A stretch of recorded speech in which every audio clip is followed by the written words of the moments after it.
Educated 360 YouTube channel స్వాగతం. UPSC civil service examination 2024 ఫలితాలు విడుదల చేసింది. ఈ నేపథ్యంలో ర్యాంకులు సాధించినటువంటి వారి యొక్క విజయ ప్రస్థాన పరంపర ఇంటర్వ్యూలో భాగంగా ఈరోజు మనం Sai Vinod Krishna all India rank 578 సాధించాడు. అంతకుముందు సంవత్సరం ఇండియన్ ఫారెస్ట్ సర్వీస్లో 109 ర్యాంకు సాధించి విజేతగా నిలిచాడు. ఆ యొక్క ర్యాంకుల యొక్క విజయ ప్రస్థానం చూద్దాం. మన కంటి ముందుకి కనిపిస్తున్నటువంటి ర్యాంకులు సర్వీసులు వెనక ఎన్నో కన్నీటి గాథలు, ఎన్నో నిద్రలేని రాత్రులు ఉంటాయి. వాటన్నిటిని అధిగమించి చివరికి విజయ గమ్యాన్ని చేరుకున్నటువంటి ఈ యొక్క వినోద్ కృష్ణ యొక్క పూర్తి వివరాలని సమగ్రంగా స్టెప్ బై స్టెప్లో తెలుసుకుందాం. నమస్కారం సార్. నమస్కారం అండి. సార్, మీరు మొట్టమొదట యూపీఎస్సీలో చక్కగా 570 ర్యాంకుల నుంచి ఐఆర్ఎస్ కైవసం చేసుకోబోతున్నారు. ఆ ప్రస్థానంలో ఈ యొక్క ప్రిపరేషన్లో ఈ స్థానానికి రావడానికి మీరు చిన్నప్పటి నుంచి మీ యొక్క నేపథ్యాన్ని మొదలు కుటుంబ నేపథ్యం ఏమిటి, వాటి గురించి సమగ్రంగా చెప్తారు. మొదటగా మా సివిల్ సర్వీసెస్లో రావడానికి నేను చిన్నప్పటి నుంచి ఏమి పెద్దగా ఆలోచించలేదు. కానీ 2018-19 తర్వాత నేను 2 సంవత్సరాలు నా ఉద్యోగం చేసిన తర్వాత ఆలోచించాను. అంటే ఎలా ఏం చేయాలి లైఫ్లో, ఎలా కెరియర్లో ముందుకెళ్ళాలి. అలా అన్నప్పుడు మనం చేసే పని 10 మందికి ఉపయోగపడాలి, మనం చేస్తే గుర్తింపు ఉండాలి, మన మన మన పనితనాన్ని చూపించాలి అని ఒక ఆలోచనతో ఏం చేస్తే మంచిదని ఆలోచిస్తుంటే సివిల్ సర్వీసెస్కి వెళ్దామని అనిపించి నేను మొదలుపెట్టాను. అయితే దీనికంటే ముందు మీ కుటుంబం నేపథ్యం, అంటే మీ బాల్యం, మీ విద్యాభ్యాసం ఎక్కడైంది, మీ తల్లిదండ్రుల యొక్క బ్యాక్గ్రౌండ్ ఏంది, ఆ కుటుంబ నేపథ్యము, మీ యొక్క విద్య 10th ఇంటర్ తర్వాత ఇంజనీరింగ్ డిగ్రీ, వాటి గురించి పూర్తి. నేను పుట్టి పెరిగింది అంతా నెల్లూరులోనే అండి. నా ఇంటర్మీడియట్ దాకా నెల్లూరులోనే చదువుకున్నాను. ఆ తర్వాత 2013లో JEE IIT JEE advance crack చేసి ఐఐటి ఖరగ్పూర్లో బీటెక్ చేశాను. ఏ బ్రాంచ్ చేసేసి? ఎలక్ట్రానిక్స్ అండి. సో ఆ తర్వాత 2017 నుంచి 2021 దాకా 4 years ఎస్ఐపి ల్యాబ్స్ అని బెంగళూరులో ఒక సాఫ్ట్వేర్ కంపెనీలో సాఫ్ట్వేర్ ఇంజనీర్గా వర్క్ చేశాను. సో నేను జాబ్లో వర్క్ చేస్తుండగానే 2019లో యూపీఎస్సీ ప్రిపరేషన్ స్టార్ట్ చేయడం మొదలుపెట్టాను. నా జాబ్తో పాటే ఇనీషియల్ సిలబస్ మొత్తం కవర్ చేయడం కానీ, మొదటి సీరియస్ అటెంప్ట్ ఇవ్వడం కానీ అన్నీ చేశాను. సో అప్పుడే నేను ఫస్ట్ ప్రిలిమ్స్ కూడా క్లియర్ చేశాను. ఆ తర్వాత మెయిన్స్ అవ్వకపోయేసరికి ఆలోచించి ఇంకా మన ఛాన్స్ పెరగడానికి, సక్సెస్ ఛాన్స్ పెరగడానికి జాబ్ మానేసి ఫుల్గా లాస్ట్ 4 years నుంచి ప్రిపరేషన్లో కూర్చున్నాను. నాన్నగారు, అమ్మగారు, వారి గురించి ఒకసారి, సిబ్లింగ్స్. ఎస్ చెప్తానండి. అది నా కుటుంబం దగ్గరకు వచ్చేసరికి మా తండ్రి గారు నా చిన్నప్పుడే చనిపోయారండి, 2 ఏళ్ళ వయసు ఉన్నప్పుడు. తర్వాత నన్ను నాకు తమ్ముడు ఉన్నాడు. అతన్ని, మా అమ్మగారిని అందరినీ మా తాతయ్య అమ్మమ్మ చూసుకునేవాళ్ళు. మా తాతయ్య అమ్మమ్మ తో పాటే వాళ్ళే మమ్మల్ని నన్ను మా తమ్ముడిని పెంచారు మొత్తం. అలాగే మా మేనమామ సహకారం, తర్వాత మా మేనత్తయ్య సహకారంతో, వాళ్ళ ఆర్థిక సహకారం అయితే ఏమి, మోరల్ సపోర్ట్, ఎవ్రీథింగ్ అంతా సహకారంతో చదివించారు. నాకు ఎప్పుడు కుదిరినంత వరకు బెస్ట్ పాసిబుల్ ఎడ్యుకేషన్ ఇవ్వడం కానీ అన్నీ చేశారు. అండ్ నేను ఇంత దూరం ఐఐటిలో చదివి తర్వాత అంత జాబ్ చేసుకొని ఇంత దూరం వల్ల సివిల్స్ యూపీఎస్సీలో, సివిల్స్లో కానీ, ఫారెస్ట్ సర్వీస్లో కానీ ర్యాంక్ సెక్యూర్ చేయడానికి వాళ్ళ రోల్ చాలా పెద్దది. చాలా అంటే మాటలతో అసలు నేను చెప్పలేనండి. ఇంకా అంతకంటే వాళ్ళు లేకపోతే అసలు కనీసం ఇంత దూరం ఆలోచించలేను నేను. మీరు ఐఐటి ఖరగ్పూర్లో ఎలక్ట్రికల్ ఇంజనీరింగ్ చేశారు. తర్వాత జాబ్కి వెళ్ళారు, శాప్లో చేశారు. జాబ్ చేసిన తర్వాత ప్రిపరేషన్ ఎప్పటి నుంచి? 2019 నుంచి ప్రారంభించారు. అవునండి, 2019 కూడా మీరు 2019. అది దీని గురించి నేను ఒక పాయింట్ కూడా చెప్తానండి తర్వాత. 2019లో నేను ఏప్రిల్లో ప్రిపరేషన్ మొదలు పెట్టాను. కానీ అప్పుడు జూన్లో ప్రిలిమ్స్ జరిగింది. నాకు అప్పుడు తక్కువ అవగాహన, నాకు గైడ్ చేసే వాళ్ళు సరిగ్గా తెలియక నా ఫస్ట్ అటెంప్ట్ తెలియకుండా అప్లై చేస్తున్నాను. అప్పటికే వృధా చేసేసాను. ఏం పర్లేదు, ఎగ్జామ్ ఎలా ఉంటుంది, ఎన్విరాన్మెంట్ ఎలా ఉంటుంది, ఇలా చూద్దాము, ఫీల్ ఎలా ఉంటుంది, ఎగ్జామ్ ఎలా ఉంటుంది చూద్దానికి వెళ్ళి రాసేసి వచ్చాను. నా అటెంప్ట్ ఒకటి వృధా అయిపోయింది అలాగా అనవసరంగా. నాకు ఏం తెలియదు, సిలబస్ కూడా ఒక 20% సిలబస్ కూడా నేను ఫినిష్ చేయలేదు. అయినా వెళ్ళి రాసేసి వచ్చాను. అందువల్ల నాకు ఇప్పుడు ఇది నా చివరి అటెంప్ట్ అండి. సో ఒకసారి వెనక్కి తిరిగి చూసుకొని నేను అనుకున్న ఐఏఎస్ ఆర్ ఐపీఎస్ ఏదైనా రాలేదు అని బాగా ఉంటే బాగా కొంచెం నిరాశ ఉంటే ఆ అటెంప్ట్ నేను చేయకపోయి ఉంటే నాకు ఖచ్చితంగా ఇంకొక అవకాశం ఉండేది, ఖచ్చితంగా నేను సాధించే వల్ల ఇంకోసారి అది సాధించేవాడినేమో అని అన్న ఒక చిన్న రిగ్రెట్ ఉంది. సో నా సజెషన్ ఏంటంటే ఎవరన్నా అటెంప్ట్లు మరి ఎస్పెషల్లీ యూపీఎస్సీలో జనరల్ కేటగిరీ ఆర్ ఈడబ్ల్యూఎస్ వాళ్ళకి లిమిటెడ్ నెంబర్ ఆఫ్ అటెంప్ట్స్ ఉంటాయండి. సో 6 అటెంప్ట్స్ ఉన్నప్పుడు వాళ్ళు ప్రిపరేషన్ లేకుండా అనవసరంగా ఊరిని చూద్దాము అని ఇస్తే అనే ఉద్దేశంతో రాయొద్దు. అంతే, ఫుల్ గా ప్రిపేర్ అయ్యి రాయండి. అంతగా ట్రయల్ గా కావాలంటే ఎగ్జామ్ అయిపోయిన తర్వాత పక్క రోజు పేపర్ తీసుకొని కావాలంటే ఇంట్లో 2 గంటలు కూర్చొని రాయమని చెప్తాను. నేను చేసిన తప్పు, నేను ఫైనల్ గా ర్యాంక్ అయితే వచ్చిందండి, కానీ అనుకున్నది రాలేదు. ఇంకొంతమందికి పొరపాటున ర్యాంక్ రాకపోతే మొత్తం శ్రమంతా వృధా అయిపోద్ది. అందువల్ల ఎవరైనా కొత్త వాళ్ళు చేసేటప్పుడు, ఎందుకంటే నేను తర్వాత కూడా కొంతమందికి చెప్పాను, నాకు తెలిసిన వాళ్ళకి ఎవరైనా ఇలా చేస్తుంటే. సో ఈ ఇంటర్వ్యూ ద్వారా నేను అది సలహా అందరికి ఇవ్వాలనుకుంటాను. ఎందుకంటే నేను వేస్ట్ చేసుకొని నేను అవునండి, నేను చాలా కొంచెం ఫీల్ అవుతాను. లోటు అనేది అది ఉంటే అంతే, అది సీరియస్ గా ఇచ్చి అటెంప్ట్ లో పోయిందంటే ప్రిపేర్ అయ్యి పర్వాలేదు అనుకునేవాడిని. కానీ తెలియకుండా పొరపాటున చేసిన ఒక చిన్న పొరపాటు వల్ల నేను పోగొట్టుకున్నాను అనేది నాకు బాధగా ఉంది. అలాంటివి చేయొద్దని చెప్తాను నేను. ఓకే సార్, 2019లో ప్రారంభించారు కదా సార్, అప్పుడు అంటే మొదటిసారి మీకు ఎటువంటి తెలియదు కాబట్టి అది అయిపోయింది. 2020 అటెంప్ట్కి వచ్చేసరికి మీరు ప్రిలిమ్స్ ఎలా క్రాక్ చేశారు, మెయిన్స్ ఆప్షన్లు ఏం తీసుకున్నారు, మీ యొక్క స్ట్రాటజీస్ ఎలా ఉన్నాయి? అవునండి, సో అప్పుడు నేను మొదలు పెట్టేటప్పుడు నా ఆప్షనల్ మ్యాథ్స్ అని డిసైడ్ అయ్యానండి. ఆప్షనల్ మ్యాథమెటిక్స్ కాకుండా ఇంకా వేరే కూడా కొన్ని ఆలోచించాను, కుదిరిద్దా లేదా అని. కానీ నాకు మ్యాథ్స్ సాల్వ్ చేయడం ఇష్టము, అండ్ మార్కులు కూడా ఎప్పుడు బాగా వస్తాయి. సిలబస్ కూడా చూశాను. కొంత సిలబస్ ఆల్రెడీ నేను కాలేజ్లో సబ్జెక్ట్స్లో అయిపోయింది. ప్రీవియస్ ఇయర్ క్వశ్చన్స్ కూడా చూశాను, ఊరికినే అలా తెలిసింది. కానీ నేను ప్రిపరేషన్ మొదలు పెడదాం, ఖచ్చితంగా మ్యాథ్స్తోనే పోదాం అని డిసైడ్ అయ్యి ఒక 2 వారాల ముందు 2018 రిజల్ట్స్ వచ్చాయి. అప్పుడు all India first ranker Kanishak Kataria ఆయన 360 మార్క్స్తో మ్యాథ్స్ వచ్చింది. దానికి ముందు 2 సంవత్సరాలు కూడా 375, 368 ఇలా చాలా టాప్ మార్క్స్ వచ్చాయి. సో నాకు మ్యాథ్స్ ఎలాగో చేయడం ఇష్టము, అండ్ 3 ఏళ్ళు కన్సిస్టెంట్గా అంత టాప్ మార్క్స్ వస్తున్నాయి అంటే ఇది ఖచ్చితంగా మనం తీసుకోవాల్సిందే. ఎందుకంటే ఖచ్చితంగా ఎంత కాదన్నా ఒక 330 అయినా తెచ్చుకోవచ్చు అనే ఒక ఆలోచనతో అనిపించి తీసేసుకున్నాను. ఇంకా ఆలోచించలేదు, మ్యాథ్స్ ఖచ్చితంగా నాకు మ్యాథ్స్ ఇంకా కరెక్ట్ అని చెప్పి నేను తీసేసుకున్నాను. అలాగే ఇంకా జిఎస్ కోసం నేను మొదట్లో జాబ్ చేస్తున్నాను కాబట్టి మొత్తం అన్ని సొంతగా చేయడం కష్టమైద్దేమో అనిపించి అప్పుడు ఆన్లైన్ కోచింగ్ తీసుకున్నానండి విజన్ ఐఏఎస్లో. కంప్లీట్గా నేను ఇంట్లో నుంచి బెంగళూరులో ఉండి నా రూమ్లో ఆఫీస్కి వెళ్తాను పొద్దున, సాయంత్రం వచ్చి ఒక క్లాసులో రికార్డెడ్ క్లాసెస్ ఉండేవి, ఆ క్లాసెస్ పెట్టుకొని నేను చూసుకొని నోట్స్ రాసుకునేది. అలా ఒక 8-9 మంత్స్లో సిలబస్ మొత్తం ఫినిష్ చేశాను. ఆ వీడియోస్ అది జిఎస్ అయితే కానీ మ్యాక్సిమం సిలబస్ జిఎస్ అయితే కానీ మ్యాథ్స్ అయితే కానీ ఇలాగా మొత్తం ఒక 8 to 10 months మధ్యలో ఫినిష్ చేశాను. అయితే మ్యాథ్స్ ఆప్షనల్కి మీరు పర్టికులర్ ఏ బుక్స్ ఫాలో అయ్యారు, ఎలా చదివారు? అది మ్యాథ్స్కి దగ్గరకు వచ్చేసరికి మార్కెట్లో ఐఎంఎస్ నోట్స్ అని ఒక ఇన్స్టిట్యూట్వి ఉంటాయి.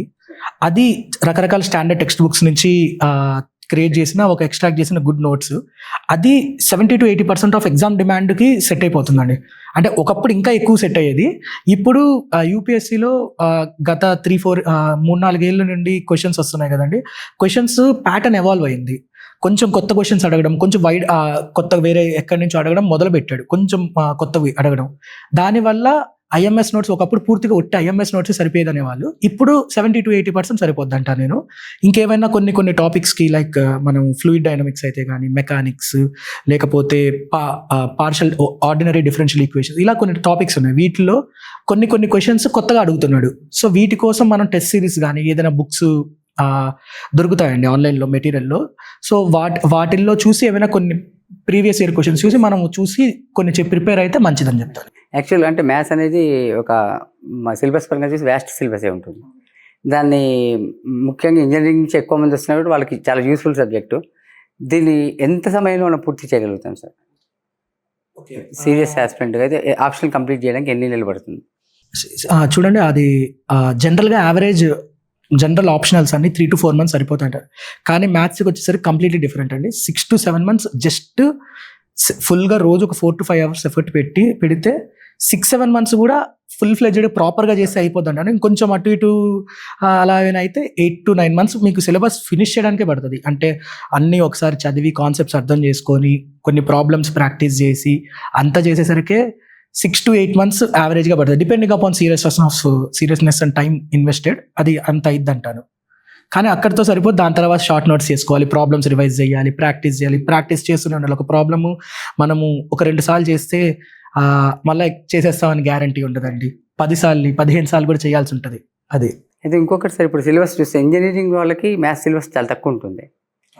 ఇంటర్మీడియట్లో చదివింది దానికి కొంత అప్గ్రేడేషన్ ఫస్ట్ ఇయర్ సెకండ్ ఇయర్లో మాత్రమే వస్తుంది. ఆ తర్వాత థర్డ్ ఇయర్ ఫోర్త్ ఇయర్కి వచ్చేసరికి మీకు కోర్లోకి వెళ్ళిపోతారు ఎక్స్పెషల్. కాబట్టి మీకంటే డిగ్రీ కానీ ఎంఎస్సీ మ్యాథ్స్ కానీ చేసిన వాళ్ళకి చాలా బెనిఫిట్ అవుతుందా? ఎంఎస్సీ మ్యాథమెటిక్స్ చేస్తుంటే ఖచ్చితంగా బెనిఫిట్ అవుతుందండి. ఎందుకంటే ఎంఎస్సీ బీఎస్సీ చేస్తుంటే, ఎందుకంటే యూపీఎస్సీలో ఉన్న సిలబస్ ఈస్ ఎగ్జాక్ట్లీ బీఎస్సీ మ్యాథమెటిక్స్లో సిలబస్ ఏముందో అదే ఉంటుంది. మేబీ కొంచెం తగ్గించి ఉంటుంది, కానీ సిలబస్ కానీ మేము స్టాండర్డ్ టెక్స్ట్ బుక్స్ రిఫర్ చేస్తాం కదా, అవన్నీ చాలా వరకు డిగ్రీ కోసం చేసిన బుక్సే. సో ఇప్పుడు ఇంజనీర్లకు డిగ్రీ చేసిన వాళ్ళకి అడ్వాంటేజ్ ఉంటుందా అంటే, డిగ్రీ చేసి వచ్చి రాసుంటే ఖచ్చితంగా ఆ సిలబస్ ముందే ఫినిష్ చేసి ఉంటే అడ్వాంటేజ్ ఖచ్చితంగా ఉంటుందండి. ఆప్షనల్ విషయంలో ఖచ్చితంగా ఆప్షనల్ విషయంలో ఉంటుంది. కానీ ఇంజనీరింగ్ వాళ్ళకు కూడా వాళ్ళు మేము ఎలాగో అన్ని కొత్తగా నేర్చుకుంటున్నాం కాబట్టి 6 to 8 months టైంలో ఇన్వెస్ట్ చేస్తే ఖచ్చితంగా మేము కూడా ఆ పేస్లోకి వచ్చేస్తున్నాము. సో ఎందుకంటే ముందే ఆ మ్యాథమెటిక్స్తో ఐఐటి కోసం జేఈ కోసం ప్రిపేర్ అయినప్పుడు యాప్టిట్యూడ్ డెవలప్ అయి ఉంటుంది మాకు, అంతే. సో యాప్టిట్యూడ్ డెవలప్ అవడం వల్ల 6 to 8 months ఆ టైం బాగా ఇన్వెస్ట్ చేసినప్పుడు, ప్రాక్టీస్ చేసినప్పుడు ఆటోమేటిక్గా ఇంజనీరింగ్ చేసిన వాళ్ళైనా పికప్ చేసుకుంటారు. ఎలాగో ఒక 3-4 సబ్జెక్ట్స్ ముందే కవర్ అయి ఉంటాయి. సో మిగతావి కూడా అలానే కవర్ అవుతాయండి. Okay sir. అదేవిధంగా ఇంకోటి సార్, ఈ ఆప్షనల్ సబ్జెక్టు ఉంటే మిగతా పేపర్స్ కోసం ఎలా ప్రిపేర్ అయ్యారు మీరు? మొదటి విషయం ఏంటంటే అండి, మ్యాథమెటిక్స్ లేకపోతే ఫిజిక్స్, కెమిస్ట్రీ ఇలా సైన్స్ ఆప్షనల్స్ తీసుకున్నప్పుడు ఒక బిగ్గెస్ట్ కాంప్రమైజ్ ఏమైందంటే జిఎస్ ప్రిపరేషన్ అనేది చాలా టైం తగ్గిపోద్ది, సరిపోదు. ఎందుకంటే ఒకవేళ జిఎస్ కావాల్సినంత టైం పెట్టామంటే మ్యాథ్స్కి టైం పెట్టలేము, రిటర్న్స్ రావు దానికి తగ్గట్టు. At least 50 to 60% of the time maths తినేస్తుంది మెయిన్స్కి అప్పుడు కానీ మిగతా టైంలో కానీ ఓవరాల్గా ఇనిషియల్గా పికప్ చేసుకునేటప్పుడు. సో సాధ్యమైనంత వరకు కొంచెం ఎక్కడన్నా స్మార్ట్గా ప్రిపేర్ అవ్వడము, కొన్ని దగ్గరలో ఎలాబరేట్ రీసోర్సెస్ చదవకుండా కొంచెం క్రిస్ప్గా షార్ట్ నోట్స్ లాంటివి ఉండేవి, అలాంటివి చదివితే కొంచెం హెల్ప్ అవుతుంది. నా వరకు వచ్చేసరికి నేను ఇనిషియల్గా విజన్ ఐఏఎస్లో కోచింగ్ తీసుకున్నాను కదండి. ఆ కోచింగ్ తీసుకున్నప్పుడు చాలా వరకు ఫౌండేషన్ సబ్జెక్ట్స్ నాకు బాగానే క్లిక్ అయ్యాయి, నాకు ఎక్కాయి, ఫౌండేషన్ పడింది. సో దాని తర్వాత నా ఓన్గా కొంత నోట్స్ ప్రిపేర్ చేసుకున్నాను, కొందరు టాపర్ నోట్స్ రిఫర్ చేయడము, కొన్ని కోచింగ్ ఇన్స్టిట్యూట్ మెటీరియల్స్ ఉంటాయి చూసి నాకు ఏది బాగా నచ్చింది దాన్ని బట్టి నేను డిసైడ్ అయ్యి నేను ఆ సబ్జెక్ట్ నోట్స్ పెట్టుకొని నేను చదువుకునేవాడిని. అయితే ఇప్పుడు మీరు 2019లో ఫస్ట్ అటెంప్ట్ అయిపోయింది, 2020లో ప్రిలిమ్స్ వరకు ఎక్కడి వరకు వెళ్ళారు అంటే? నేను 2019లో ప్రిపేర్ అవ్వకుండా ఇచ్చాను, ఆ తర్వాత 2020 నుండి ఇప్పుడు 2024 దాకా ప్రతి ప్రిలిమ్స్ క్లియర్ చేశానండి. నేను 5 ప్రిలిమ్స్ నేను క్లియర్ చేశానండి. దాంట్లో 5 సివిల్ సర్వీసెస్ కట్ ఆఫ్లు క్లియర్ చేశాను, 3 సార్లు Indian forest service cut off clear చేశాను. Indian forest service cut off ఏంటంటే అండి, అది సివిల్ సర్వీసెస్ కంటే ఒక 15 మార్కులు ఎక్కువే ఉంటుంది కట్ ఆఫ్ అట్లీస్ట్. సో దానికి కాంపిటీషన్ కొంచెం ఎక్కువ, తక్కువ నెంబర్ ఆఫ్ పోస్ట్స్ ఉండేసరికి దాని కట్ ఆఫ్ ఒక 15 to 20 మార్క్స్ ఎక్కువ ఉంటుంది. సో అది కూడా నేను లాస్ట్ 3 times క్లియర్ చేశాను. ఇంటర్వ్యూ వరకు ఎన్నిసార్లు వెళ్ళారు ఇప్పటి వరకు? సివిల్ సర్వీసెస్లో ఈ 2 సార్లు వెళ్ళాను, ఇండియన్ ఫారెస్ట్ సర్వీస్లో 1 సారి వెళ్ళానండి. టోటల్గా యూపీఎస్సీ 3 ఇంటర్వ్యూలు, 3 ఇంటర్వ్యూస్ కంప్లీట్ చేశారు. Okay sir. ఈ 2024కి వచ్చేసరికి ఎక్స్పెషల్లీగా మీ యొక్క మెయిన్స్ స్ట్రాటజీ ఇలా పర్టికులర్గా? మెయిన్స్ స్ట్రాటజీ పర్టికులర్గా అంటే అండి, ఒకటి నేను ఇది సైకలాజికల్గా చేంజ్ అండి. ఎందుకంటే నేను 2020 ముందు సివిల్ సర్వీసెస్ ఇంటర్వ్యూ నేను 2022 ఎగ్జామ్ అటెంప్ట్లో ఇచ్చాను. 23 అటెంప్ట్ అప్పుడు ఖచ్చితంగా ర్యాంక్ తెచ్చుకోవాలని కొంచెం ఎక్కువ టెన్షన్ పడ్డాను, ఎలా అనుకున్నానో తెలీదు, ఎక్కువ ప్రెషర్ తీసుకొని మెయిన్స్ ఇబ్బంది పడ్డాను, మెయిన్స్ సరిగ్గా రాయలేదు. ఎస్పెషల్లీ మ్యాథ్స్ ఆప్షన్లో నేను చాలా తప్పులు చేసి నాకు 2022లో 280 మార్కులు వచ్చాయండి మ్యాథ్స్లో. కానీ 2023లో 222, 57 మార్కులు తగ్గిపోయాయి నాకు. సో అది నాకు చాలా అర్థమైంది ఏంటంటే, ఎక్కువ ఆలోచించేసి నాకు రావాలి అని చదువుకోవడం అన్నదే దాన్ని పెట్టుకొని ఎక్కువ ప్రెషర్ తీసేసుకొని నేను సరిగ్గా పర్ఫామ్ చేయలేదు. ఈసారి ఏం చేశారంటే, ఇంకా ఫైనల్ రిజల్ట్ గురించి ఆలోచించకుండా ఉన్న టైంలో ఎంతవరకు చదవగలం అన్నది ఒక్క దాన్ని పట్టుకొని కుదిరినంత వరకు చేశాను. సో ఆ ప్రెషర్ మెంటల్గా నేను మైండ్లో తగ్గించేసుకొని నేను ప్రిపేర్ అవ్వడం వల్ల నేను ఫస్ట్ చేసిన చేంజ్ అండి. ఇది ఏ ఎగ్జామ్కైనా ఇలానే వర్తిస్తారని నేను నమ్ముతాను. తర్వాత మెయిన్స్ ఆన్సర్ రైటింగ్లో నేను ఇంతకుముందు తక్కువ టెస్టులు ప్రాక్టీస్ చేశానండి అనుకున్న ఎందుకంటే దానికి రకరకాల కారణాలు ఉన్నాయి. ఒకటి మ్యాథ్స్ వల్ల ఎక్కువ ప్రాక్టీస్ చేయడానికి జిఎస్ కోసము టైం సరిపోయేది కాదు. సో దానివల్ల కొంచెం తక్కువ టెస్టులు రాశాను. అలాగే ఆన్సర్ రైటింగ్ ప్రాక్టీస్ చేయాలంటే ఒక హెసిటెన్సీ, ఇనర్షియా వస్తుందండి చేయడానికి. చేద్దాం, మళ్ళా చేద్దాం, ఇది అది ఆ భయము, మొహమాటము ఇలా చాలా మందికి ఉంటుందండి. Everyone will face it, especially mains preparation స్టార్టింగ్లో ఉన్నప్పుడు. ఎగ్జామ్ దగ్గరకు వచ్చారు, కొన్ని టెస్టులు రాసేసి వెళ్ళిపోతాం ఏటో. సో అది తక్కువ చేయడం వల్ల నాకు ఒకటి అనిపించింది. సో ఈసారి ఇంతకుముందు ఎప్పుడు 6 నుండి 8 టెస్టులు రాశానేమో, ఈసారి 15 రాశానండి, పెంచాను. సో అది ఎంత పనికి వచ్చిందో తెలియదు, కానీ ర్యాంక్ అయితే వచ్చింది. నేను అనుకున్నంత ర్యాంక్ రాలేదు, బట్ ఖచ్చితంగా ఎంతో కొంత అయితే ఖచ్చితంగా బెనిఫిట్ చేసిందండి. తర్వాత 3వ పాయింట్ ఏంటంటే అండి, నేను ఆన్సర్స్ 3 సార్లు ముందు మెయిన్స్ రాసినప్పుడు నాకు ఒకేలా జిఎస్ మార్కులు వచ్చాయి. 380 చుట్టుపక్కలే 4 సబ్జెక్టులు జిఎస్ పేపర్లో నాకు 300, ప్రతిసారి 385, 378 ఇక్కడిక్కడే ఉన్నాను. ఎందుకు అక్కడే ఆగిపోయాను నేను, నాకు అర్థం కాలేదు. ఒకసారి ఒక దాంట్లో పెరిగితే ఇంకో దాంట్లో తగ్గిద్ది, ఇలా ఉన్నాయి. సో ఎందుకు ఆగిపోయానో కొంత ఫ్రెండ్స్తో కూర్చొని, ఆల్రెడీ నాకంటే ఎక్కువ మార్కులు వచ్చిన ఫ్రెండ్స్తో కూర్చొని నా ఆన్సర్స్ డిస్కస్ చేశాను. అలాగే previous year toppers answer scripts కూడా ఒక 3-4 టాపర్స్వి ఆన్సర్ స్క్రిప్ట్స్ మళ్ళీ చదివి వాళ్ళు ఎందుకు రాశారు అలాగా, నేను ఎలా రాయొచ్చు, కొన్ని నేను తీసుకొని నా ఆన్సర్స్లో అలా ఆ స్టైల్ రాయడము కుదిరినంత వరకు ట్రై చేశాను. ఇంకా మార్క్స్ రిలీజ్ చేయలేదు. సో మార్క్స్ చూశాక ఎక్కడ వర్క్ అయింది, ఎక్కడ వర్క్ అవ్వలేదు నాకు తెలుస్తుంది. అది okay sir. Next interview board వచ్చింది సార్. ఈ సంవత్సరం ఇంటర్వ్యూ బోర్డు ఎవరు మీకు వేసింది, వాళ్ళు ఎంత సమయం మీకు పట్టింది? ఇంటర్వ్యూ దగ్గరకు వచ్చేసరికి ఈ సంవత్సరం నాకు honourable madam Suman Sharma madam, ఆవిడ ఐఆర్ఎస్ ఇంతకుముందు. ఇప్పుడు కోఇన్సిడెంటల్లీ నాకు పోయినసారి ఫారెస్ట్ సర్వీస్ ఇంటర్వ్యూ కూడా సుమన్ శర్మ మేడం గారు వచ్చారు. సో మార్కులు ఎంత వేశారో ఇంకా తెలీదు, చూడాలి.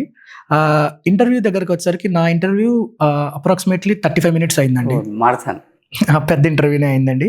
కొంచెం కాంప్లికేటెడ్ క్వశ్చన్స్, ఛాలెంజింగ్ క్వశ్చన్స్ అడిగారు. హాబీస్ మీద బయోడేటా తీసుకున్నారా, లేకపోతే స్టేట్ వైజ్ అడిగారు, ఇలా అడిగారు? కొన్ని క్వశ్చన్లు వాటికి మీరు చెప్పిన సమాధానాలు చెప్తారు. అవునండి, కొన్ని హాబీస్ మీద అడిగారండి. కానీ ఫస్ట్ మేడం అయితే మెయిన్గా ఆ రోజు వచ్చిన న్యూస్ పేపర్లో ఆర్టికల్స్ మీద అడిగారు. ఆ తర్వాత ఇంటర్నేషనల్ రిలేషన్స్ మీద కొన్ని క్వశ్చన్స్ అడిగారండి. ఒక కొటేషన్ వచ్చి ఆ కొటేషన్ ఇంటర్నేషనల్ రిలేషన్స్లో ఎలా రిలవెన్స్ ఏందని అడిగారు. ఆ కొటేషన్ ఏంటంటే, doing nothing is also doing something. ఈ కొటేషన్ ఇంటర్నేషనల్ రిలేషన్స్లో ఇండియాకి కానీ ఇంటర్నేషనల్ రిలవెన్స్ ఏంది అని అది అడిగారు.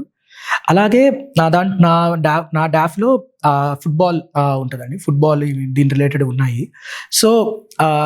సో ఫుట్బాల్ వరల్డ్ వైడ్గా ఇప్పుడు మిడిల్ ఈస్ట్, సౌదీలో కానీ ఖతార్లో వరల్డ్ కప్ పెట్టారు. సో ఈ కాంటెక్స్ట్లో ఫుట్బాల్ అక్కడ కూడా బాగా స్ప్రెడ్ అవుతుంది. అక్కడ యూరోప్లో ఫుట్బాల్ చూసే కల్చరు, ఇక్కడ చూసే కల్చర్ వేరు. సో యూరోప్లో, సౌత్ అమెరికాలో ఫుట్బాల్లో స్టేడియం ఒక మ్యాచ్లు చూసారంటే స్టేడియంస్కి బియర్ లాంటివి తెచ్చుకొని చాలా ఫ్రీగా వచ్చి మ్యాచెస్ చూస్తుంటారు. ఇది యాక్చువల్గా ఇంటర్వ్యూయర్ మమ్మల్ని అడిగారు. అది మరి ఇప్పుడు సౌదీ అరేబియా లాంటి కంట్రీల్లో అలాంటివి చేయకూడదు కదా, కానీ అలో చేస్తున్నారు ఇప్పుడు. దీనివల్ల ఇస్లామిక్ కల్చర్ ఏమైనా డైల్యూట్ అయిపోతుందా అని కొంచెం కాంప్లెక్స్ క్వశ్చన్ అడిగారు. అది అలా అడిగారు. దానికి నేను సమాధానం ఇచ్చాను. చూడాలండి మార్కులు ఎలా వచ్చాయో. అది మన స్టేట్, మీ ఏపీ గురించి కానీ తెలంగాణ గురించి కానీ ఏమన్నా అడిగారు క్వశ్చన్స్? మన స్టేట్ గురించి ఏం అడగలేదండి. స్పోర్ట్స్, ఇలా ఇంటర్నేషనల్ రిలేషన్స్, స్పోర్ట్స్కి మధ్యలో ఈ కాంప్లికేటెడ్ సిచ్యువేషన్స్లో, కాంప్లెక్స్ ఇంటర్సెక్షన్లో క్వశ్చన్స్ అడిగారు. అలాగే గ్లోబల్ మైగ్రేషన్ గురించి అడిగారండి. ఆఫ్రికా నుండి యూరోప్లోకి, అమెరికాలోకి మైగ్రేషన్ జరుగుతుంది కదా. సో ఆ మైగ్రేషన్, దానివల్ల ఛాలెంజెస్ ఏంది, వీటి మీద అడిగారు. అలాగే స్టార్టప్స్ గురించి, స్టార్టప్స్లో ఉండే సమస్యలు, Tier 2 సిటీస్లో ఉన్న స్టార్టప్స్ గురించి. నేను ఒక హ్యాకథాన్లో పార్టిసిపేట్ చేశాను. ఆ హ్యాకథాన్ అంటే ఏంది, పర్పస్ ఏంది, నేనేం చేశాను హ్యాకథాన్లో, వీటి మీద. అలాగే ఐఐటీస్ గురించి అడిగారండి. ఐఐటీస్లో సూసైడ్స్ ఎందుకు పెరుగుతున్నాయి, దానికి వెనకాల కారణాల మీద కొంచెం ఎక్కువ డిస్కషన్ జరిగింది. అలాగే మల్టీ డిసిప్లినరీ ఇన్స్టిట్యూషన్స్ అని చెప్పి ఎన్ఈపిలో, నేషనల్ న్యూ ఎడ్యుకేషన్ పాలసీలో ఉందండి. సో దాని గురించి కొంచెం ఇన్డెప్త్ డిస్కషన్, అలాగే ఏఐ గురించి అడిగారు, అగ్రికల్చర్ గురించి అడిగారు. ఇలా చాలా వైడ్ రేంజ్ ఆఫ్ టాపిక్స్ మీద జరిగాయండి. ఇంకా కొన్ని క్వశ్చన్స్ ఉన్నాయి, నాకు గుర్తు రావట్లేదు కంప్లీట్గా. ఇప్పటికి నేను ఒక I think 60 to 70% of the questions మీకు చెప్పాను. ఇంకా 30-35 నిమిషాలు అంటే చాలా పెద్ద ఇంటర్వ్యూ అయిందండి. ఓకే. మొత్తం అంటే ఇప్పుడు సాధారణంగా అభ్యర్థులు ఏమవుతుందంటే ఇంటర్వ్యూ అనగానే ఒక రకమైన ఫోబియా ఉంటుంది. అప్పటికి చాలా మాకు ఇంటర్వ్యూస్ పోయేస్తారు. బట్ చాలామంది చెప్పింది ఏంటంటే మాకు ఇంటర్వ్యూస్కి అక్కడ ఇంటర్వ్యూ చాలా డిఫరెన్స్ ఉంటుంది అన్నారు. మీకు జరిగిన ఇంటర్వ్యూ ఎలా ఫ్రెండ్లీగా ఉందా, లేకపోతే ఎలాంటి వాతావరణం ఉంది అక్కడ? అక్కడ నేను ఫ్రెండ్లీ అని పర్టికులర్గా చెప్పలేనండి, but it was a cordial environment. నన్ను ఫస్ట్ మెంబర్ బోర్డు అడిగేటప్పుడు కొంచెం టఫ్గా క్వశ్చన్స్ అడిగారు అని అనిపించింది. మిగిలిన వాళ్ళు questions though kind of expected. మంచి డిస్కషన్ జరిగింది. నేను ఫ్రెండ్లీ అని మనం మామూలు నవ్వుతూ మాట్లాడాలి ఏం కాదు, but they were very cordial and respectful. చాలా నేను కూడా కామ్గా ఇంటర్వ్యూలో మాట్లాడేసి కొన్ని టఫ్ క్వశ్చన్స్, ఛాలెంజింగ్ క్వశ్చన్స్ అడిగినా ఆ ఒక క్వశ్చన్ 2 క్వశ్చన్ దగ్గర కొంచెం ఇబ్బంది పడ్డాను. కానీ మళ్ళీ నెక్స్ట్ క్వశ్చన్ దగ్గరకు వచ్చేసరికి నేను కూడా మళ్ళీ ఓకే జరిగి ఆ క్వశ్చన్ అక్కడ వదిలేసి నెక్స్ట్ క్వశ్చన్ దాని తగ్గట్టు ఆన్సర్ చేసుకుంటూ వెళ్ళిపోయాను. సో మార్కులు చూడాలి ఇంకా ఎంత సక్సెస్ అయ్యామని నాకు కూడా తెలియదు, ఇంకా చూడాలి. Okay sir. ఈ నెక్స్ట్ ఇప్పుడు ఫ్యూచర్లో రాయబోయే వాళ్ళకి ముఖ్యంగా ఇప్పుడు అన్నీ మీరు ఇప్పుడు దాదాపు 5 అటెంప్ట్లు అయిపోయి 6th అటెంప్ట్లో మీరు సాధించారు. సరే, లాస్ట్ ఇయర్ కూడా IFS రావడం కూడా మంచి పరిణామమే. అయితే ఈ ఇంత పీరియడ్ ఉంది కదా సార్, ఒక సాఫ్ట్వేర్ లేకపోతే ఇంకో జాబ్ చేసి 5 అటెంప్ట్లు చేసి నాకు కూడా రాలేదనుకోండి, వాళ్ళు మళ్ళీ వాళ్ళ పరిస్థితి ఏంటి? అంటే 5 అటెంప్ట్లు అయిపోయిన తర్వాత 5 లేదా 6 అటెంప్ట్ అయిపోయి జాబ్ రాదు. ఓకే, అప్పుడు పరిస్థితి ఏంది వాళ్ళకి? ఇప్పుడున్న పరిస్థితులు ఏంటంటే 1 year 2 year గ్యాప్ వస్తేనే మళ్ళీ జాబ్ రాదు. మరి అట్లాంటి వాళ్ళ పరిస్థితి ఏంది? ఇక్కడేమో సక్సెస్ రేట్ చూసే <1% సివిల్స్ అడ్వాన్స్. కాకపోతే అడ్వాన్స్ అనేది అకాడమిక్ అయ్యిద్ది. ఆ ఇంజనీరింగ్ కాలేజ్ రాకుంటే IIT రాకుంటే NIT రాకుంటే IIIT రాదంటే ఇంకో లోకల్ కాలేజ్ అని జాయిన్ అవుతాం. కానీ ఇక్కడ ఇది మిస్ అయితే పరిస్థితి ఏంది అంటే మీ ఎక్స్పెషల్ మీ దృష్టిలో ఎలా? సో మొదట ఫస్ట్ ఆఫ్ ఆల్ చాలామంది వేరే గవర్నమెంట్ ఎగ్జామ్స్ కూడా రాస్తారండి, SSC CGL కానీ బ్యాంక్ కానీ అలాంటి వాటిలో వస్తే వెరీ హ్యాపీ. అదొక పాత్. ఈ ప్రిపరేషన్లో ఉన్నప్పుడు కూడా అప్లై చేసి చేయొచ్చు. చాలా స్టేట్స్ గ్రూప్ ఎగ్జామ్స్ కానీ ఇలాంటివి ఉంటాయి. ఈ పాత్ కాకుండా కంప్లీట్లీ ఇంకొక డైరెక్షన్లో చూడడం అనేది ఎస్పెషల్లీ ఒక 2 or 3 అటెంప్ట్స్ అయిపోయిన తర్వాత మనం స్కిల్ డెవలప్మెంట్ మీద ఫోకస్ చేస్తే రాదర్ దాన్ జస్ట్ కాన్స్టెంట్గా ఈ ప్రిపరేషన్లో కూర్చొని ఉండే కంటే ఒకవేళ క్లియర్ అవ్వకుండా ఉన్నప్పుడు ఇనఫ్ టైం దొరికితే వేరే అంటే వాళ్ళు ఎలాంటి ఫీల్డ్లో ప్రిపేర్ బ్యాక్గ్రౌండ్ బట్టి ఎక్కడైనా ఇంటర్న్షిప్స్ జాయిన్ అవ్వడం కానీ, లైక్ కన్సల్టెన్సీస్ ఉంటాయి, ఆర్ ఇంజనీరింగ్ బ్యాక్గ్రౌండ్ నుంచి వస్తే సాఫ్ట్వేర్ కొత్తగా AI రిలేటెడ్ కానీ ఆర్ వేరే టెక్నాలజీ స్కిల్స్ కోర్సెస్ ఉంటాయండి అప్ స్కిల్లింగ్ కోసము. అలాంటివి ఏమైనా జాయిన్ అయ్యి వాళ్ళు అప్పుడు దాని నుంచి కెరీర్ ఆపర్చునిటీస్ బిల్డ్ చేసుకోవచ్చు అని అదొక థాట్, నాకు ఆప్షన్ అనిపిస్తుంది. బట్ వెంటనే డైరెక్ట్గా జాబ్ రాకపోయే ఛాన్స్ ఉండొచ్చుగా, ఎందుకంటే ఎక్స్పీరియన్స్ ముందు నా విషయంలోకి వచ్చేసరికి నాకు ఆల్రెడీ 4 years జాబ్ ఎక్స్పీరియన్స్ ఉంది. కాబట్టి ఒకవేళ నాకు పొరపాటున రాకపోయినా ఒక 2 years తర్వాత నేను ఒక 2-3 months కూర్చుంటే నాకు జాబ్ వచ్చేసేదేమో ప్రిపేర్ అయితే. బట్ ముందు ఎటువంటి జాబ్ ఎక్స్పీరియన్స్ లేనప్పుడు ఏంటంటే ఒక ఛాలెంజ్ అయింది. సో అలాంటప్పుడు కొంచెం అది ఎలా చెప్పాలి, జాబే కావాలని కాకుండా ఎక్కడైనా ఇంటర్న్షిప్ అయినా జాయిన్ అయితే అట్లీస్ట్ ఒక 6 months ఇంటర్న్షిప్, ఈవెన్ కొంచెం తక్కువ పే అయినా ఇంటర్న్షిప్ జాయిన్ అయితే స్కిల్ డెవలప్ అయ్యింది, ప్రాక్టికల్ వర్క్ ఎక్స్పీరియన్స్ వస్తుంది. ఆ తర్వాత అక్కడైనా కన్వర్ట్ చేసుకోవచ్చు, లేకపోతే ఇంకెక్కడైనా ప్రాపర్ సర్టిఫికేషన్ లాంటి వాళ్ళ దగ్గర ఖచ్చితంగా తీసుకొని వెళ్తే దట్ విల్ సర్టెన్లీ హెల్ప్, వాళ్ళ రెజ్యూమేలో కానీ యాడ్ అయ్యిద్ది. సో ఇది ఎందుకంటే జాబే కావాలని కూర్చుంటే ఒకవేళ దొరకపోదు, ఎందుకంటే జాబ్ మార్కెట్కి డిమాండ్ అండ్ సప్లైకి చాలా ప్యారిటీ ఉంది ఇప్పుడు. సో ఆ మిస్ మ్యాచ్ని ఓవర్కమ్ చేయాలంటే మనం అప్ స్కిల్ అయ్యి వాళ్ళకి కావాలి అన్నట్టుగా మనం ప్రూవ్ చేసుకోవాలి. సో అందువల్ల నేను ఇది ఒక ఆప్షన్ అప్రోచ్ అని నేను అనుకుంటున్నాను. Okay sir. నెక్స్ట్ భవిష్యత్తులో రాయాలంటే ఎటువంటి మైండ్ సెట్ ఉంటే ఈ సివిల్స్ వైపు రావాలని చెప్తారు మీరు? ఎటువంటి మైండ్ సెట్ అంటే first of all service to the nation, అవన్నీ దేశం కోసం వర్క్ చేయాలి, కాంట్రిబ్యూట్ చేయాలి అన్న ఒక థాట్ ఉంటుంది కదండి, అది ఖచ్చితంగా ఉండాలండి. కానీ ఆ థాట్తో మనము ప్రైవేట్ సెక్టార్లో కూడా ఉండి కూడా వేరే సెక్టార్స్లో ఉండి కూడా మనం కాంట్రిబ్యూట్ చేయొచ్చు నేషన్స్ గ్రోత్కి. సో ఆ మైండ్ సెట్ అనేది ఖచ్చితంగా ఉండాలంటాను. అది కాకుండా కన్సిస్టెంట్గా నేను వర్క్ చేస్తాను అండ్ ఏ ప్రాబ్లం వచ్చినా నేను ఫేస్ చేస్తాను అన్న ఒక యాటిట్యూడ్ మైండ్ సెట్తో ఆ విల్లింగ్నెస్తో ఆ విల్ పవర్ ఉన్న వాళ్ళే ఉంటే it will be more helpful. ఎందుకంటే ఈ ప్రిపరేషన్ జర్నీలో 3 to 4 ఫస్ట్ అటెంప్ట్ సక్సెస్ అవ్వాలంటే 2 ఏళ్ళు పడుతుందండి. ఇప్పుడు థర్డ్ అటెంప్ట్లో అంటే ఫస్ట్ అటెంప్ట్లో సక్సెస్ అయ్యే వాళ్ళు చాలా తక్కువ మంది ఉంటారు. చాలా మంది 3 to 4 అటెంప్ట్స్లో సక్సెస్ వస్తుంది. సో 3 to 4 అటెంప్ట్స్ అంటే 4 years అట్లీస్ట్. 4 years నేను జాబ్ లేకున్నాను, లేకపోతే అలా కూర్చొని ఉండాలంటే చాలా ధైర్యం కావాలి, చాలా సపోర్ట్ కావాలి, చాలా విల్ పవర్ కావాలి, డిటర్మినేషన్ కావాలి. ఇవి ఉంటేనే ఈ ప్రిపరేషన్ జర్నీలో సస్టైన్ అవుతాము. సో ఖచ్చితంగా దేశం కోసం, దేశం గ్రోత్ కోసం కానీ అది ఖచ్చితంగా ఉంటుంది, అందరికీ ఉంటుంది. కానీ దానికి సివిల్ సర్వీసెస్ ఒకటే కాదు, వేరేది కూడా చేయొచ్చు. సో ఇవి అందరికీ ఉంటుంది. కానీ ఇది కాకుండా నా దృష్టిలో ఇవి ఉండాలంటాను. ఇలా ఉండగలను, ఇలా నేను చేయగలను, అంటే ఎటువంటి సమస్య వచ్చినా పర్లేదు, నేను చూసుకుంటా, పర్లేదు, నేను దాటుతాను, నేను ప్రయత్నిస్తాను అలా అనుకున్నప్పుడు అలాంటి మైండ్ సెట్ ఉంటే ఈ ఎగ్జామ్కి మీరు చూసారంటే ఎంతో మంది ప్రతి ఇయర్ ర్యాంక్ వచ్చే వాళ్ళు చాలా మంది ఇలానే ఉంటారు. ఈవెన్ ఇయర్ నేను ఇందాకే చూసాను, ఈ ఇయర్ ర్యాంక్ ఫస్ట్ కూడా 5th attempt లో కొట్టిందంట. సో ఫస్ట్ 3 prelims క్లియర్ కూడా చేయలేదు. సో 3 prelims క్లియర్ చేయలేదంటే 3 ఏళ్ళు డౌట్ వచ్చేస్తుంది. సో తను ఎలా చేసిందో నాకు తెలియదు, కానీ తను కన్సిస్టెంట్ గా మళ్ళీ కూర్చొని ధైర్యంగా ఏం భయపడకుండా మళ్ళీ ప్రాక్టీస్ చేసి మళ్ళీ ర్యాంక్ 1 వచ్చింది. సో ఇలా ర్యాంక్ 1 కాదు, నాకు తెలిసినంత వరకు 1000 ర్యాంకర్స్ 900 ర్యాంకర్స్ మళ్ళీ చేసి వచ్చిన వాళ్ళే. ఎవరు ఫస్ట్ అటెంప్ట్ లో వచ్చిన వాళ్ళు మేబీ ఒక 40-50 people ఉంటారేమో, లెస్ దాన్ 100 ఉంటారు. సో అది ఉండాలంట నేను, ఎందుకంటే అది లాంగ్ టర్మ్ కెరియర్ లో ఈ యాటిట్యూడ్ కానీ ఈ పర్సనాలిటీ ఎప్పటికైనా సర్వీస్ లో హెల్ప్ అయింది, యూస్ఫుల్. అదేవిధంగా ఇంకా ఏమైనా అంటే ప్రిపరేషన్ స్ట్రాటజీస్ ఏమైనా చెప్తారా వాళ్ళకి? పర్టికులర్ అంటే ఇప్పుడు మామూలుగా మీ 5 సార్లు అంటే ఒక్కొక్కసారి ఒక్కొక్క ఫెయిల్యూర్ని అధిగమించుకుంటూ వస్తున్నారు. మీరు చెప్పే అంటే ఈ టిప్స్ వల్ల 1 or 2 ఫస్ట్ ఆర్ సెకండ్ అటెంప్ట్లో విజయం సాధించడానికి ఏమైనా షార్ట్ కట్ కానీ, అంటే షార్ట్ కట్ అనకూడదు, బట్ వెరీ యూస్ఫుల్, బాగా యూస్ అయ్యేటువంటి ట్రిక్స్ ఏమైనా ఉంటాయా? Hard work is compulsory, no doubt at all.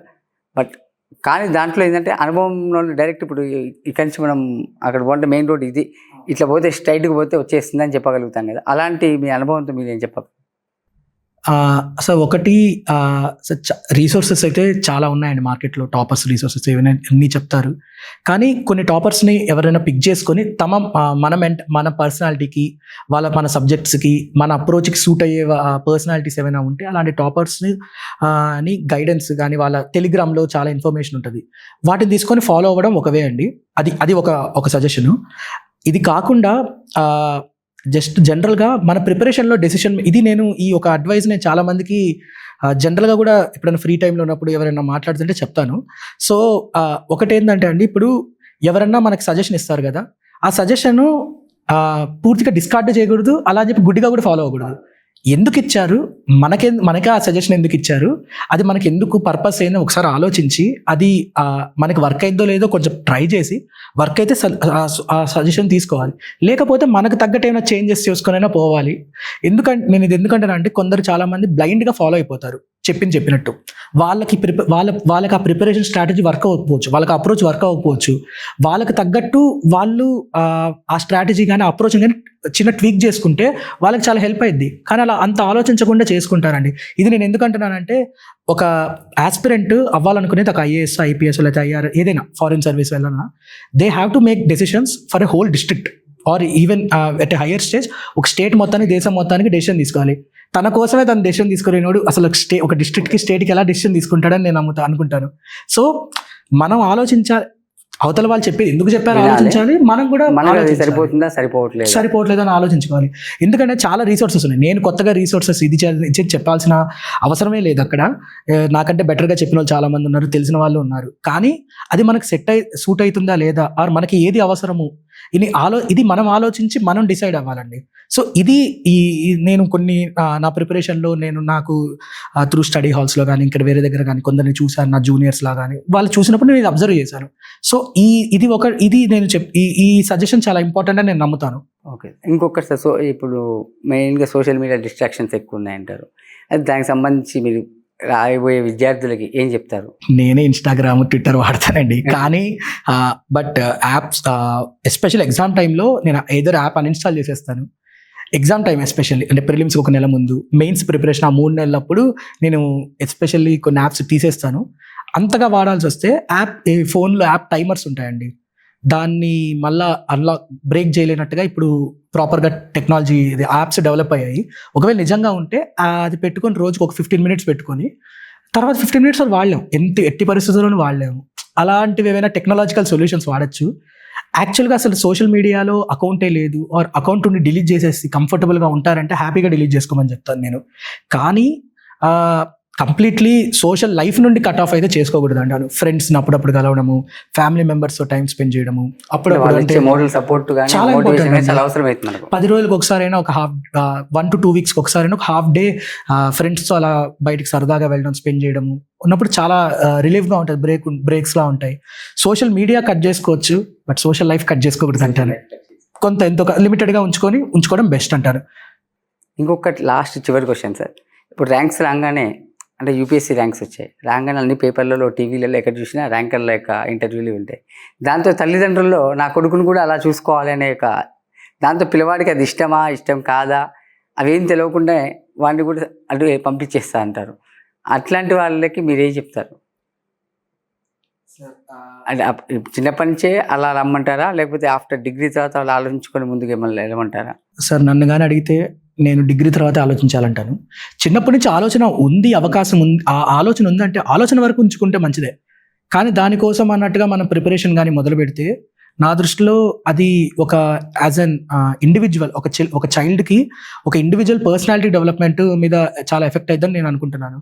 So సీరియస్గా ప్రిపేర్ అవ్వాలి ఆలోచన ఉండొచ్చు, 10th లోనే ఉండొచ్చు ఎంతోమందికి, అది మంచి ఆలోచనే. కానీ సీరియస్ ప్రిపరేషన్ మాత్రం 10th నుండో ఇంటర్మీడియట్ లేకపోతే డిగ్రీ నుండే చదువుతూ ఉండకుండా, ఎందుకంటే దానివల్ల పర్సనాలిటీ డెవలప్మెంట్ ఎఫెక్ట్ అయ్యిందండి. And also our academics in BTech కానీ ఆర్ డాక్టర్ చేసినా ఏం చేసినా అక్కడ అకాడమిక్స్ ఎఫెక్ట్ అవుతాయి.